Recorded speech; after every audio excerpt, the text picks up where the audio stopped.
All right, this video is how to look at the photographs or the videos that you've shot. So first thing we got to do is turn on the camera. We're going to press the mode button, hold it, activates the touch screen. All right, in the touch screen, you're going to see I've got it set to video, but let's go ahead and just put it to camera. And then let's go ahead and take a picture. Okay, cool. Now let's go to video. And we're going to turn it around and we're going to do a video of us. How's that? And then if you look, it's running. You can see that little red button there. Then we'll turn that off. All right, so now we've got some photos and pictures in there. So if you look at the bottom, you got settings. You've got the working modes here. And if you want to go back, you go there. And then over here, you got this little like play button. So if we push that, it's going to give us this page. And in this page is basically our album. And if you look, I can scan it. There's only 4 in there. So if we wanted to look at this picture, we go like that.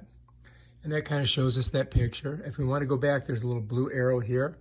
We go ahead and press that. It takes us back.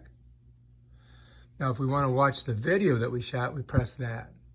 Now, to see the video, you have to press the little play button in the middle. Notice the bottom? That's the one we just shot. And then when it's done, we can go back by clicking this top button here. All right, now let's say you didn't like that one, right, and you want to get rid of it. You can go right here to the garbage can. And then it asks you, are you sure you want to delete this file? Confirm. That one's gone. Same thing with this. Let's say you don't like that one. Sure you want to confirm. Bam, it's gone. Let's get rid of that one too. And let's get rid of that one. So now my album's empty. And go back.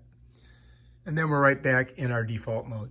Our default mode is video now. So if we turn off the camera by pressing the mode button in front and hold it. And then if we do the same thing to turn it on, press and hold it, activates the touch screen. Our default mode is video 1080p 60 frames per second. And I'm going to leave it there, but you could change it. You could, you've got a couple different things. You could do a time lapse, you could do photos, self-timer, a burst, or slow motion, but we're going to keep it right where it's at. And to get back, we're going to go there. And now we're ready to go. I'm going to go ahead and turn the camera off. By pushing here, you can see. And that is how you find your albums and view them on the Dragontouch Vista 5. If you like this video, subscribe to my channel and check out my other awesome videos. Peace out.